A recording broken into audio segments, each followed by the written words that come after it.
안녕하세요. 저는 늦은 나이지만 아들과 남편 모두 없이 살아가기로 마음을 먹었습니다. 결심을 하고 나니 제가 잘한 게 맞는지 아직도 가끔은 후회가 되는 날도 있지만 그때로 돌아간다고 해도 저는 여전히 같은 선택을 할 것 같네요. 30년을 넘게 함께 살았던 가족도 잃었는데 이제 제가 누굴 믿고 살아갈 수 있을지 걱정이 이만저만이 아니네요. 저희 집은 엄청나게 행복하고 화목한 집안은 아니었지만 며느리가 들어오고 난 후로는 웃을 일도 많아지고 나름 평범하게 소소한 행복을 느끼며 살아왔어요. 며느리가 아들과 결혼하고 처음 맞는 명절에는 전날에 장까지 봐서 저희 집으로 왔더라고요. 며느리가 처음부터 싹싹하게 행동하는 건 알고 있었지만 먼저 이렇게까지 할 줄은 예상도 못했었기 때문에 저도 함께 음식을 하려고 하니 며느리가 자기가 다 하겠다면서 저는 쉬라고 주방에서 몰아내더라고요.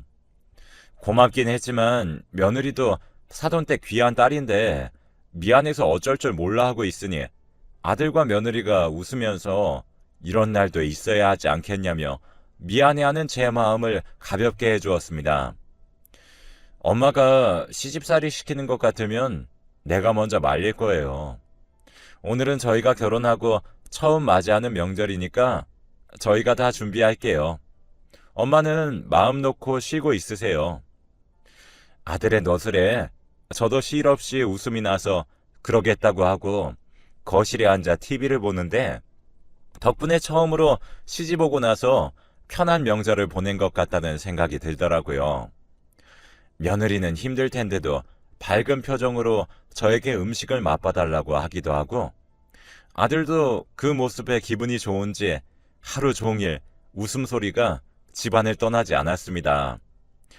그 이후로 며느리는 집안 행사가 있을 때면 매번 먼저 나서서 힘든 일들을 도맡아 했습니다. 저는 그런 며느리가 기특하기도 하고 어디서 이런 복동이가 굴러들어온 건지 참 고맙더라고요. 늘 부침성 있게 다른 친척집 어르신들에게도 행동하다 보니 어딜 가도 아들은 색시를 잘 얻었다며 칭찬 일색이었습니다. 저도 물론 같은 생각이었어요. 그래서 아들에게 아내의 말을 잘 들으라며 신신당부를 몇 번이나 했습니다. 며느리 말을 들어서 나쁠 게 하나도 없으니 뭘 하든 간에 며느리와 상의하고 하라고 했었죠. 아들이 귀가 얇아서 어릴 적부터 주위 사람들 말에 잘 휘둘리기도 했고 학생 때는 질이 좋지 않은 아이들과 어울릴 뻔했다가 호되게 야단쳐서 겨우 정신을 차린 적도 몇 번 있었습니다. 그런 아들의 모습을 볼 때마다 저는 가슴을 쓸어내리며 학생일 때나 제 말을 듣지 나이가 들면 제 말을 들으려고 할까 걱정을 했었지만 며느리를 보고 있으니 그런 걱정이 조금 줄어들었어요. 남편은 늘 밖으로 나돌면서 집에서 살림만 하는 제가 뭘 알겠냐며 아들 때문에 제가 속이 문드러져 하소연을 해도 자식 교육은 집사람의 몫이라며 자기는 집에 신경 쓸 사람이 아니라 밖에서 큰 일을 하는 사람이라며 늘 사업을 하겠답시고 일을 벌였다가 망하기도 수차례였습니다. 제가 말려도 봤었지만 집에서 살림이 나는 사람이 뭘 알겠냐고 오히려 큰 소리만 돌아왔었죠. 그래서 아들에게 더 며느리의 말을 듣고 뭐든지 상의하라고 신신당부했습니다. 아들은 알겠다며 저에게 걱정하지 말라고 저를 안심시켜 주었어요. 며느리도 제가 아들에게 잔소리처럼 아내 말을 잘 들으라고 할 때면 자기가 먼저 나서서 알아서 할 테니 저는 걱정도 하지 말라고 했습니다. 그런 두 사람의 말을 믿고 둘이서 잘 사는 줄로만 알고 한동안 따로 연락도 주고받지 않았습니다. 신혼이니 둘만의 시간을 방해하고 싶지 않아서 그랬던 건데 며느리가 먼저 연락이 왔습니다. 어머님, 잘 지내고 계세요? 언제 한번 들러야 하는데 시간이 계속 안 나네요. 몸도 건강하시죠? 그럼 난 멀쩡하니까 너네들이나 몸 잘 챙기고 다녀. 영수가 속 썩이는 건 없고? 자기 아빠 닮아서 혼자 또 이상한 집 벌리고 다닐까봐 걱정이네. 그런 일 생기면 바로 나한테 말해주렴. 그런데 제가 걱정하는 투로 며느리에게 말하자 며느리는 한동안 답을 하지 않고 고민하는 듯 했습니다. 처음에는 통화 상태가 이상한가 싶어서 며느리를 재촉하니 한참을 답이 없다가 조심스러운 말투로 말을 꺼냈습니다. 사실 그게요, 어머님, 영수 씨가 요즘 사업을 한다고 난린데 제가 들어보니까 영 믿업지 못해서요. 말리긴 했는데 제 말도 제대로 안 듣고 계속 밀어붙이기만 해서요. 일단은 저한테 말을 해줬으니 제가 계속 말려볼게요. 남편이 한다는 사업이 뭔지 더 알아보고 정 안 될 것 같으면 그때 다시 말씀드릴게요. 괜히 말씀드려서 어머님 마음만 불편해지게 한 것 같네요. 죄송해요. 아니다. 그런 소리 말 거라. 너 아니었으면 나도 감쪽같이 아무것도 몰랐을 테고 너만 소갈이 하는 것보다 낫지. 말해줘서 고마워. 그럼 네가 더 알아보고 영수도 못 말리겠다 싶으면 그때는 꼭 망설이지 말고 나한테 말해주렴. 알겠지? 며느리는 저에게 말하면서 마음이 약해진 건지 결국엔 자기 선에서 말해보겠다고 하는데 제 옛 모습을 보는 것 같았습니다. 내심 아무렇지 않은 척 전화를 끊었지만 그 후로는 온통 걱정뿐이었습니다. 한참 아들을 키울 때 남편이 사업을 한다며 일까지 그만두고서 눈이 돌아가서는 제 말은 당연히 무시하고 집에 돈이 없어 아들이 제대로 먹지도 입지도 못하는 걸 보고서도 분명히 대박 날 거라며 호언장담하던 남편이 떠올랐어요. 그런 모습을 보며 도박을 하는 거나 마찬가지라고 생각했었으니까요. 차라리 도박은 아예 불법이니 막을 수라도 있었지. 사업은 정말로 어떻게 될지 모르는 거잖아요. 저도 남편의 기세등등한 모습에 혹시나 성공할까 기대감도 가졌었죠. 물론 단 한 번도 성공한 적은 없었지만요. 결국엔 남편도 현실을 깨닫고 트럭 운전사로 다시 일하기 시작했고 저도 남편이 사업을 하겠다고 돈을 벌지 않을 때부터 해서 주방일이며 가정부까지 해볼 수 있는 일은 다 해가며 아들을 키운 것 같네요. 제가 그렇게 아둥바둥 살아온 걸 아들이 봤으니 아들은 아빠처럼 안 그럴 거라고 믿고 있었는데 역시 피는 못 속이는 건가 생각이 들더라고요. 며느리와 전화를 끊은 이후로 걱정이 물밀듯이 밀려와 며칠을 차마 누구한테 말을 못하고 있다가 가만히 있을 수가 없어서 고민 끝에 신혼집인 아들네까지 찾아갔습니다. 찾아간 명분을 만들기 위해 아들이 좋아했던 반찬과 며느리가 잘 먹던 반찬들을 한가득 해서 집을 찾아가서 초인종을 누르니 그제서야 제가 연락도 없이 찾아왔다는 것을 깨달았습니다. 집에는 며느리만 있었는데 문을 열어주는 데만 시간이 한참 걸리길래 저는 집에 아무도 없는 건가 해서 돌아가려는 찰나에 문이 열렸습니다. 며느리가 문을 열어주었는데 며느리의 다리가 이상하더라고요. 통이 넓은 긴 바지를 입고 있었는데 저에게 문을 열어주고 다시 걸어가는 모습을 보니 다리를 조금씩 절고 있었습니다. 제가 놀라서 다리를 걷어보라고 했더니 한쪽 다리가 부러졌는지 발목부터 허벅지까지 크게 깁스를 하고 있는 거였습니다. 제가 놀라서 어떻게 된 일이냐고 하니 운동 삼아 계단으로 왔다 갔다 하는데 내려가다가 발을 잘못 디뎌서 넘어졌다고 하더라고요. 그리고 며느리의 얼굴을 보니 얼굴도 어찌나 안 좋아진 건지 제 생각보다 며느리가 훨씬 더 마음고생을 많이 한 것 같았습니다. 왜 이렇게 야위 없어? 영수가 아직도 그러고 다니니? 속 썩이는구나. 무슨 일이 있으면 나한테 말만 하렴. 너랑 나랑 같이 말하면 그래도 듣는 척이라도 하지 않겠니? 그러자 며느리는 울먹이면서 그 이후로 하나도 나아진 게 없다면서 사실을 털어놨습니다. 아들에게 어떤 사업인지 설명해 달라고 하니 부동산 관련된 일이라며 자기가 부동산에 대해서 잘 아는 사람과 동업하는 거니 걱정하지 말라고 했다고 하더라고요. 심지어는 일주일 전에 회사에 사표까지 쓰고 왔다면서요. 동업이라는 이야기에 저는 뒤로 넘어갈 뻔했습니다. 남편도 그렇게 호언장담을 하다가 동업하기로 했던 20년 지기 친구가 돈을 들고 도망가 버리고 빚까지 남편 이름으로 남겨놔서 그 돈을 갚기 위해 저희 가족은 작은 집 전세로 이사를 간 적이 있었죠. 아들은 어렸을 적이니 자기 아빠가 어떤 사업을 했고 얼마나 집이 힘들었는지 제대로 느끼지 못했을 수도 있었다고 생각했어요.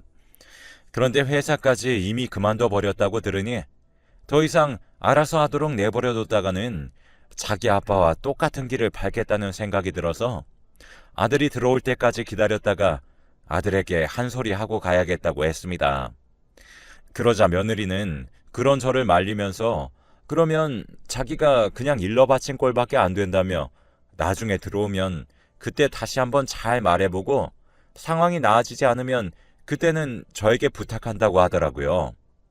며느리의 말을 듣고 보니 일리가 있는 말 같아서 며느리에게 필요한 게 있으면 꼭 말하라고 신신당부하고서 집으로 돌아왔습니다. 오랜만에 돌아온 남편과 상의해 볼 수도 없는 노릇이니 혼자 다시 답답해하면서 마음을 다스릴 수밖에 없었습니다. 그래도 그동안 봐온 며느리의 모습은 지혜로웠기 때문에 며느리가 잘 설득해 줄 거라고 아주 작은 희망을 가질 수 있었습니다. 그런데 3일이 지나고 일주일이 넘어도 며느리에게서 아무런 연락을 받지 못했습니다. 무소식이 희소식이라는 마음에 참아보려고 했지만 도저히 가만히 기다리고 있을 수가 없어서 이번엔 반찬이며 구실도 생각하지 않고 집으로 찾아갔습니다. 그런데 아들의 집에 도착해 초인종을 누르려는데 안에서 큰 소리가 들리더라고요. 자세히 보니 문도 제대로 닫혀있지 않았습니다. 당신 이제 정신 차려. 이거 봐. 여기 우리 아기도 있어. 이제 한 가정의 가장으로서 책임감을 가질 때야. 당신 자꾸 이런 식으로 행동하면 내가 어떻게 당신을 믿고 아이를 낳고 키우겠어? 그리고 그 사업이라는 거 정말 믿을 수 있는 거 맞기나 해? 제대로 알아보고 회사도 그만두고 투자금까지 쥐어준 거야? 당신이 집에서 뭘 한다고 잔소리야. 그만해. 당신이 이렇게 잘 알지도 못하면서 잔소리만 하니까 내가 집에 안 들어오는 거 아니야. 그리고 같이 동업하는 사람은 정말 믿을 만한 사람이야. 나를 속일 만한 사람이 절대 아니라고. 그건 내가 보증해.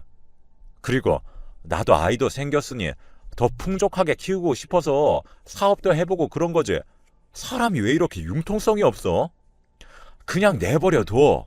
내가 당신보다 더 잘 알고 있으니까 쓸데없는 걱정하지 마. 거짓말하지 마. 우리 아기 생긴 걸 아는 것보다 당신 사업하겠다고 회사 그만둔 게 먼저였어. 당신이 하고 싶은 걸 왜 아이를 방패 삼는 건데? 비겁하게 변명하지 마. 앞으로 어떻게 할 건지 구체적인 계획은 있는 거야? 그만하자. 더 이상 너랑은 무슨 말을 못하겠다. 제가 듣다 못해 문을 열고 들어가 소리를 쳤습니다. 아니, 너 말을 왜 이렇게 하는 거니? 내가 널 그렇게 키웠어? 남도 아니고 너랑 평생을 같이 살 새아기가 아이까지 가졌는데 여전히 너는 네 생각만 하고 있구나. 그래, 믿을 만한 동업자라고. 네 아빠도 그렇게 믿을 만한 동업자라면서 몇십 년 지기 친구랑 그렇게 된 거 너 알고는 있니? 몇십 년을 알고 지냈어도 심지어는 핏줄로 이어져도 믿기 힘든 게 동업자야. 넌 그 동업자라는 사람 말만 믿고 사업을 벌이는 게 진짜 책임감 있는 짓이라고 생각해? 그리고 어디 네 아기까지 가진 아내한테 소리를 지르는 거야? 내가 널 잘못 키웠구나. 어머니, 아니 그게 아니라 무슨 오해가 있으신 거예요. 됐다. 그만해라. 더 이상 내 아들 못난 모습 보기 싫으니 이제 사업이고 뭐고 다 놓고 다시 회사로 복직해. 그게 책임감 있고 멋있는 가장이야. 아들은 제발 자기의 이야기를 들어달라며 저를 붙잡고 놔주지 않아 결국엔 아들의 이야기도 들어보기로 했습니다. 그런데 아들의 사업 이야기를 들으니 나름 현실성이 있는 것 같아 조금 마음이 누그러지려는 찰나였습니다. 며느리가 답답하다는 듯이 저에게 조합원이라고 다 성공하는 것도 아니고 토지가 얼마나 확보됐는지도 거기서 알려주지 않고 구체적으로 무언가를 제대로 알려주고 있는 게 하나도 없다면서 사기꾼이 아니면 사업 자체가 부실해 보인다며 걱정하더라고요. 그 말을 듣고 아들에게 이것저것 물어보니 아들도 그건 아직 자세히 결정되지 않았다는 말만 되풀이했습니다. 제가 그럼 확실한 건 아니니 확실해지면 사업에 참여하는 건 어떠냐고 하니 그때는 이미 늦다면서 오히려 엄청 답답하다는 듯이 화를 내더라고요. 이미 그만큼 이야기를 했을 때는 늦은 밤이었습니다. 몇 시간이 지나도록 되돌아오는 대화에 저는 공인중개사를 하고 있는 지인에게 전화를 걸어 아들의 이야기를 모두 전해주었습니다. 그러자 제 지인도 이야기를 듣고 곰곰이 생각하더니 아무래도 그 사업으로 수익을 보려면 최소한 20년은 지나야겠다면서 아직은 너무 초기 단계라서 엎어질 확률도 너무 많고 그러다 보면 10년, 20년은 금방이라며 그 사업은 단기로는 절대 안 끝날 테니 기다릴 수 있으면 기다리라고 조언해 주더라고요. 하지만 그 이야기를 들은 아들은 끝까지 아니라며 제 지인이 잘 몰라서 저렇게 말한다고 고집을 부렸습니다. 그런 아들을 보니 가만히 놔둬봤자 며느리 말도 안 들을 것 같아서 임신한 며느리 몸조리도 돕고 아들도 감시할 겸 아들네 집으로 들어왔습니다. 아들은 제가 들어오는 걸 한사코 거부했지만 며느리와 제가 밀어붙였어요. 다행히 제가 집에 들어와 감시하니 그래도 제 말을 듣는 척이라도 하더라고요. 아이가 6개월이 될 때까지 아들은 사고도 치지 않고 다시 회사로 복직도 했습니다. 며느리도 아이를 건강하게 낳을 준비를 했었습니다. 그 사이에 아들과 며느리도 많이 사이가 나아진 것 같아 저도 안심이 됐어요. 그런데 저녁쯤 잠시 사돈댁을 다녀온다던 며느리가 새벽이 되도록 연락도 없고 집으로 돌아오지도 않았습니다. 사돈댁에서 자고 오는 건가 물어보려 며느리에게 계속 문자며 전화를 해보았지만 아무런 답이 없었어요. 아들은 며느리의 행방을 알까 싶어 전화를 했는데 아들도 역시나 전화를 받지 않았습니다. 그러다 새벽 2시가 넘어서야 아들이 겨우 전화를 받았습니다. 저는 그동안 뭐 하느라 전화를 안 받았냐며 화를 내며 며느리는 사돈댁에서 자고 오는 거냐 물으니 아들은 말을 얼버무리며 그럴 것 같다고 하더라고요. 저는 그런 거면 그런 거고 아니면 아닌 거지. 이 시간까지 자고 오는지 아닌지도 모르고 있으면 어쩌냐며 닥달을 하자 그제서야 자고 온다고 들었다고 대답을 했습니다. 그 이야기에 저는 마음이 한시름 놓이며 아들에게도 얼른 집에 들어오라고 하자 아들은 오늘 밖에서 자고 간다며 걱정하지 말고 얼른 자라고 하더라고요. 저는 또 허튼 짓을 하고 다니는 건 아닌지 아들에게 잔소리를 하려다가 시간도 너무 늦고 그럴 힘도 남아있지 않아 그냥 알겠다고 하고 끊었습니다. 그런데 아들과 전화를 끊고 보니 며느리에게 메시지로 영상이 하나 도착해 있었습니다. 급하게 영상을 확인하려는데 며느리에게서 전화가 걸려왔습니다. 저는 며느리가 사돈댁에서 잠들었다가 이제서야 깨서 저에게 전화를 한 거라고 생각하고 전화를 받았습니다. 그런데 며느리가 전화를 건 곳은 누가 봐도 바깥이었습니다. 밖에서는 비가 세차게 내리고 있었는데 며느리의 목소리와 빗소리가 반씩 섞여서 들려왔습니다. 그 소리에 저는 놀라서 무슨 일이냐고 물었더니 며느리는 아주 희미하게 살려달라는 말만 반복하다가 전화가 끊겼습니다. 저는 놀라서 며느리에게 다시 걸었지만 배터리가 다 된 건지 전화기가 꺼져 있다는 안내 음성만 들려왔어요. 급하게 며느리가 보낸 영상이라도 뒤져서 며느리가 있는 곳을 파악하려고 자세히 영상을 뜯어보았습니다. 쓰레기 소각장으로 보이는 곳이었는데 멀리 희미하게 보이는 간판 속 상호명에 의존해서 검색하여 며느리가 있을 것 같은 곳으로 택시를 타고 달려나갔습니다. 그곳에 도착하여 한참을 며느리를 찾다가 구석 한켠에 쓰러져 있는 며느리를 발견했습니다. 얼마나 오래 비를 맞은 것인지 피부며 입술색이 하얗다 못해 파랗게 질려가고 있더라고요. 저는 놀라서 바로 구급차를 불러 병원으로 며느리를 옮겼습니다. 구급차에서 보니 며느리는 온몸 여기저기에 긁힌 상처들이 많았습니다. 며느리의 손을 잡고 기도하려는데 손에 카메라가 쥐어져 있었습니다. 의식도 희미한 며느리는 얼마나 힘을 주고 있었는지 카메라를 빼내는데 한참을 애먹었습니다. 뭐가 담겨 있길래 이렇게 정신도 제대로 못 차리는 와중에 손에 꼭 쥐고 있었는지 카메라에 담긴 앨범을 찾아보았습니다. 그런데 카메라 속에는 믿을 수 없는 영상들이 담겨 있었습니다. 그 영상을 보고 온몸에 소름이 돋았어요. 그 영상 속에는 아들과 제 남편이 담겨 있었습니다. 아들이 동업을 한다던 사람이 자신의 아빠였던 거예요. 아버지, 여기 개발되는 게 맞아요? 근처에 아파트도 있어서 상권도 좋다면서요. 근데 아파트는커녕 빌라도 없고 냄새만 진동하는데요. 그러게 말이다. 나도 이럴 줄은 몰랐는데. 아버지, 제대로 안 알아보시고 지금 일을 버리신 거예요? 무언가 일이 잘못되었다는 걸 알아차린 아들과 남편은 한참을 빗속에서 대화를 나누고 있었습니다. 며느리는 그걸 숨어서 카메라로 찍고 있다가 카메라를 가방 안에 넣어 숨기고 남편과 아들 앞에 나섰어요. 여보, 아버님, 그렇게 호언장담을 하시더니 결과가 이거예요? 아무리 봐도 사기인 것 같으니까 얼른 경찰에 신고라도 해서 범인을 잡아요. 지금 다 같이 경찰서로 가요.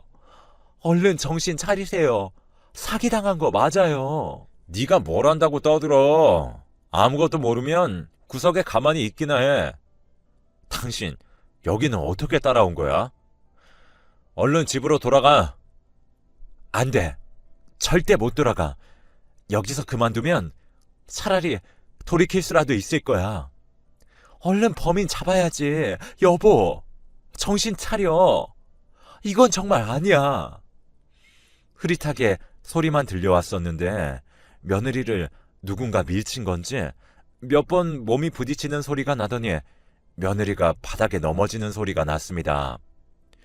그런데 크게 넘어져 며느리가 잠시 의식을 잃는 듯하자 아들과 남편은 겁이 났는지 어떻게 해야 하는지 의논하는 소리가 희미하게 들렸습니다.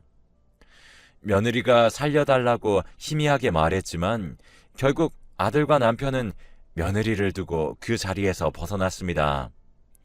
며느리는 그 장면이라도 제대로 찍기 위해 가방에 넣은 카메라를 꺼내 자기를 버리고 도망치는 두 사람의 뒷모습을 찍었고 바로 그 영상을 겨우 저에게 전송한 것이었습니다. 며느리에게 제가 죄인이 된 것 같은 마음으로 병원에 도착하니 다행히 저체온증 말고는 크게 다친 곳도 없었고 뱃속의 아기도 무사했습니다. 며느리를 입원시키고 일단 필요한 것들을 챙기기 위해 집에 잠시 다녀왔습니다. 집에서 며느리 짐을 챙기고 있는데 오늘 안 들어온다던 아들이 비밀번호를 치고 집으로 들어왔습니다. 그것도 제 남편과 함께요. 그 모습에 애써 표정 관리를 하며 잠시 친구가 병원에 입원했다고 해서 급하게 병문안을 가야겠다고 하고 빠져나오려고 했습니다. 그런데 아들이 눈치를 챈 건지 제 뒤통수에다 대고 오싹하게 말하더라고요. 이 시간에 병문안을 가는 걸 어떻게 믿어요? 신발에 진흙이 많이 묻으셨네요. 다 알고 계시는 거죠? 그 여자 살아있어요? 그 말을 듣자 더 이상 제 아들이 아닌 그저 하나의 악마처럼 보이더라고요. 저는 말로 설명할 수 없는 실망감과 두려움에 처음으로 아들의 얼굴에 손을 올렸고 저를 붙잡으려는 아들을 밀치고 그 길로 경찰서로 향했습니다. 그때 정말 깊게 생각도 하지 않고 곧장 경찰서에 신고했어요. 그리고 제가 알게 된 사건과 영상을 보여주었고 남편과 아들은 체포되었습니다. 그 이후로 재판을 통해 아들과 남편은 징역형을 받게 되었고 아들은 어떻게 자기보다 며느리를 더 생각할 수 있냐며 저를 원망했지만 그 모습을 보고 오히려 더 마음을 비울 수 있었습니다. 사돈댁은 뒤늦게 사건을 알고 엄청나게 충격을 받으셨고 저는 고개를 들지 못하고 죄송하다는 말밖에 할 수 없었습니다. 그래도 며느리가 먼저 자기가 살아있는 건 제 덕분이라며 오히려 저에게 감사하다는 말을 하자 이렇게 착하고 심성이 고운 사람에게 남편과 아들이 대체 무슨 짓을 벌인 건지 용서할 수가 없었습니다. 그 이후로 며느리와 아들은 당연히 이혼 절차를 밟았고 이번만큼은 아들은 고개를 들 자격도 없다며 크게 꾸짖고 며느리가 원하는 대로 모든 정신적 치료비와 양육비 그리고 위자료를 주기로 약속했습니다. 그리고 저도 남편과는 더 이상 얼굴을 볼 자신이 없어 이혼을 했어요. 결국에 아들이 그렇게 된 것도 남편이 아들을 꼬여내어 그런 거니까요. 재벌은 남 못 준다지만 아들까지 무책임하게 일에 끌어들이고 멀쩡했던 아들의 가정까지 파탄을 내버리고서도 자기가 무슨 잘못을 했냐며 뻔뻔하게 나오는 모습을 보니 싫다 못해 오히려 불쌍해지더라고요. 어쩜 그렇게 자기 생각에만 사로잡혀서 잘못도 인정하려 들지 않고 자기 생각만 내세우는 모습을 보니 더 이상 말조차 섞고 싶지 않았습니다. 그 이후 혼자 살면서 가끔씩 며느리가 찾아와 손주를 보는 것을 낙으로 살고 있네요. 이제는 며느리가 아니지만 새로운 딸을 들였다 생각하고 있습니다. 여러분들도 힘든 일 모두 잘 버텨내시길 바라겠습니다.